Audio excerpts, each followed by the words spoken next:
નમસ્કાર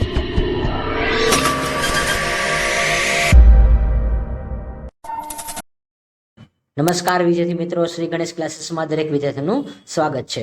હું છું પીએમ સર. આવતીકાલે 2024 મુજબ આપણે જે નવા કોર્સમાં એટલે 2023માં જે કોર્સ બદલાઈ ગયો એટલે 2024માં નવા કોર્સ મુજબ આપણે સેમ 1ની એક્ઝામ લેવાની છે, બીકોમ સેમ 1. અને એમાં આવતીકાલે તમારે જે પેપર છે ફાઇનાન્શિયલ અકાઉન્ટિંગ, તો તેના માટે પહેલાં હું તમને પેપર સ્ટાર સમજાવી દઉં છું. વિદ્યાર્થી મિત્રો, તમારે ટોટલ પહેલું જે સમ હશે એમાં લગભગ મોસ્ટ ઓફ બધા 4 દાખલા જ આવવાના છે. વિદ્યાર્થી મિત્રો, થિયરીની શક્યતા 10% જ રહેશે. એટલે ખાસ વિદ્યાર્થી મિત્રો, દાખલાની પ્રેક્ટિસ કરીને જવાની. દાખલામાં તમારે એન્ટ્રીની અસર કરવાની છે. એન્ટ્રી કેમ કરવી એ તમારે બધું ખાસ જોઈ લેવાનું છે. અહીંયા હું તમને 1-2 સમ આપું છું આઈએમપી. દરેકમાંથી એક જે મને લાગતા હોય આઈએમપી સમ એ તમારી સામે રજૂઆત કરું છું. અને આવી વિદ્યાર્થી મિત્રો, તમારે આવતીકાલના પેપરમાં 15 માર્કનો એક દાખલો હશે, પછી બીજો દાખલો પણ 15 માર્કનો હશે. ચેપ્ટરનું નામ બોલતો જાઉં છું વિદ્યાર્થી મિત્રો, accounting of amalgamation of partnership firm. એટલે જે આ જે ચેપ્ટર છે એ તમારે 15 માર્કનું રહેશે. ત્યાર પછી જે યુનિટ નંબર 2 છે જે કન્સાઇનમેન્ટ અકાઉન્ટ, એ તમારે 15 માર્કનો દાખલો પૂછાશે. ત્યાર પછી account of piecemeal distribution on cash among partners, એ તમારે 10 માર્કમાં પૂછાશે. અને લાસ્ટમાં આવશે જોઈન્ટ વેન્ચર. તો આ પણ તમારે છે એ મોસ્ટ આઈએમપી જે જોઈન્ટ વેન્ચર છે એ પણ 10 માર્કનું પૂછાશે. તો ટોટલ અત્યારે 50 માર્કની પેપર સ્ટાઇલ છે. અને વિદ્યાર્થી મિત્રો, માત્ર તમારે 18 માર્ક જ લેવાના છે. તો એના માટે ખાસ તમારે એકવાર આ વિડીયોને અચૂકપણે જોવાનો છે. અને મેં જે મોસ્ટ આઈએમપી સમ આપેલો છે એ તમે ધ્યાનપૂર્વક જોવો અને તમે એની પ્રેક્ટિસ કરો. આવતીકાલના પેપરમાં તમારે શક્યતા રહે કે આ જ સમ અથવા તો આના જેવો તમારે રકમ બદલાવીને પૂછાઈ શકે છે. થિયરીની વિદ્યાર્થી મિત્રો શક્યતા 0.1% જ રહેશે. એટલે ખૂબ જ અગત્યનું છે. અને હા, લાસ્ટમાં થિયરીના ક્વેશ્ચન પણ 1-2 આઈએમપી મૂકેલા છે, એ પણ તમારે અચૂકપણે જોઈ લેવા. તો હવે આપણે સ્ટાર્ટ કરીએ છીએ જે તમારું ફર્સ્ટ ચેપ્ટર છે વિદ્યાર્થી મિત્રો. તો એના ઉપર આપણે ચર્ચા વિચારણા કરી. તો આવતીકાલે છે તમારા પેપર છે ફાઇનાન્શિયલ અકાઉન્ટિંગ. તો એમાં પણ હવે મેજર 1 એટલે આમાં જો હવે 2 સેક્ટર આવી ગયા છે વિદ્યાર્થી મિત્રો યુનિવર્સિટીના ગાઈડલાઈન પ્રમાણે. અને 2024 મુજબ જ આપણે આ પેપર સ્ટાર તમને રજૂઆત કરું છું વિદ્યાર્થી મિત્રો. તો અહીંયા એક સમ આપેલો છે વિદ્યાર્થી મિત્રો. આ સમ છે તમારે પ્રેક્ટિસ કરવાની છે. XY વર partner sharing profit and loss sharing to 3:1. they agreed the amalgamation of 31st March 2018. તો અહીંયા તમારે એક જે બેલેન્સ શીટ બનાવે છે વિદ્યાર્થી મિત્રો, 15 માર્કનો દાખલો છે. આની સ્ક્રીનશોટ લઈને તમારે ખાસ પ્રેક્ટિસ કરી લેવાની છે વિદ્યાર્થી મિત્રો. અને હા, આ દાખલો તમારે ખાસ ગણીને જવાનો છે વિદ્યાર્થી મિત્રો, અથવા તો આના જેવો તમારે આવી શકે છે.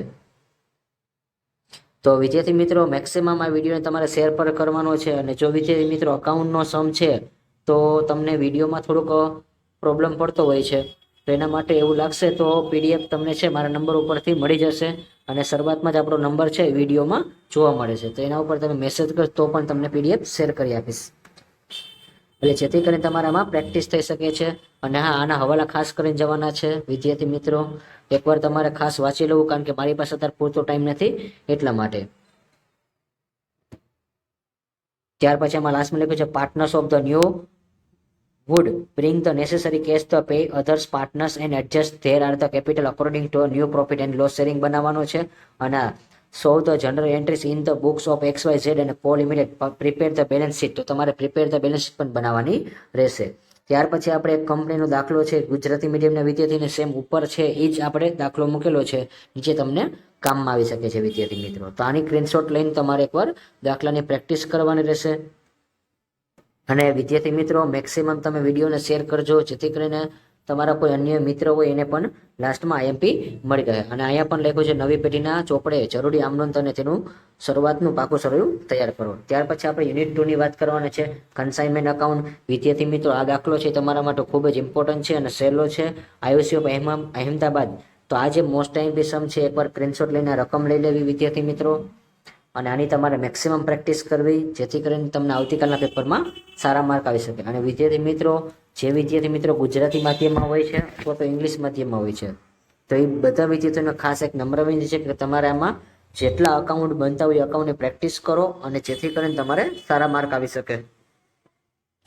અને વિદ્યાર્થી મિત્રો, આ વિડીયોને વધુમાં વધુ ફોર્મેટ કરજો, જેથી કરીને આપણા યુઝર્સ અને સબસ્ક્રાઈબર અને સાથે સાથે લાઇક પણ આપણી ઇન્ક્રીઝ થતી જાય.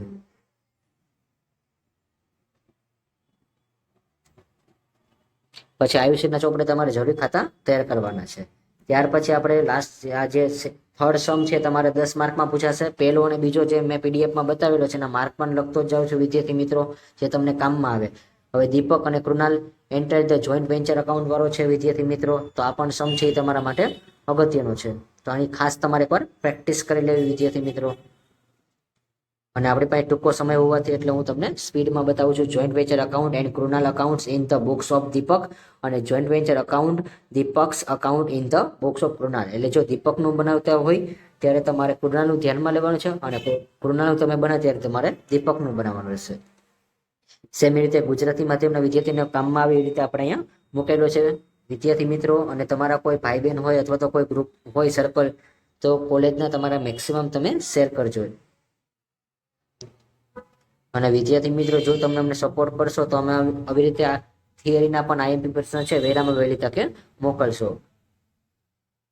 ત્યાર પછી એક લાસ્ટ સમ છે વિદ્યાર્થી મિત્રો, અને આ જે છે એ તમારો ત્રીજો સમ રહેશે વિદ્યાર્થી મિત્રો આવતીકાલના પેપરમાં, piecemeal distribution of cash among partnership. તો આ સમ છે વેરી વેરી મોસ્ટ આઈએમપી છે વિદ્યાર્થી મિત્રો, રામશ્યામ અને કૃષ્ણા વાળો.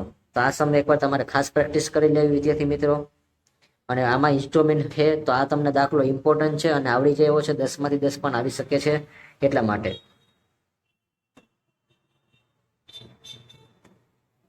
તો અહીંયા પ્રથમ હપ્તો, બીજો હપ્તો અને ત્રીજો હપ્તો. તો ત્યાર પછી અહીંયા તમારે ઉપરનું મુજબ ગણતરી આપેલી હોય છે. ત્યાર પછી આપણે વાત કરી તો આમાં થિયરીના ક્વેશ્ચનની શક્યતા તો ઓછી છે, પણ હું તમને 2 જ ક્વેશ્ચન આપું છું વિદ્યાર્થી મિત્રો, અને 2 માંથી જો એકાદો આવી જાય અથવામાં તમારે દાખલાના રૂપમાં તો તમે ગણી શકો છો. Explain the features and objective of the financial accounting system. નાણાકીય હિસાબી પદ્ધતિના લક્ષણો અને હેતુઓ સમજાવો. તો વિદ્યાર્થી મિત્રો આ ક્વેશ્ચન છે એ તમારા માટે અગત્યનો છે. અને ફીચર્સને વિદ્યાર્થી મિત્રો ખાસ યાદ રાખજો, કેરેક્ટરિસ્ટિક્સ પણ કહેવા છે. જે વિદ્યાર્થી મિત્રો ગુજરાતી માધ્યમમાં અને ઇંગ્લિશમાં ગયા હોય એના માટે ખાસ યાદ રાખજો કે ફીચર્સને કેરેક્ટરિસ્ટિક્સ પણ કહેવાશે, એટલે લક્ષણ જ થશે. અને ત્યાર પછી question number 6, explain the advantage and limitation of the financial accounting system. નાણાકીય હિસાબી પદ્ધતિના ફાયદા અને મર્યાદા. તો ફાયદાનું બીજું નામ યાદ રાખજો, મહત્વ પણ કહેવાશે અને લાભ પણ કહેવાશે, અને મર્યાદા અને ખામી પણ કહેવાશે અને ગેરલાભ પણ કહેવાશે. એટલે વિદ્યાર્થી મિત્રો આ બધા શબ્દ ભંડોળ છે તમારી પાસે હોવું જોઈએ. અને આ વિદ્યાર્થી મિત્રો આ વિડીયો છે તમારા માટે જ બનાવેલો છે, અને મેક્સિમમ તમે વિદ્યાર્થીને શેર કરજો. અને આવતીકાલના પેપરમાં કોમેન્ટમાં જણાવજો કઈ રીતે તમારું પેપર ગયું હતું. આવતીકાલના પેપર માટે દરેક વિદ્યાર્થી મારા તરફથી બેસ્ટ ઓફ લક છે. આવજો વિદ્યાર્થી મિત્રો, બાય બાય.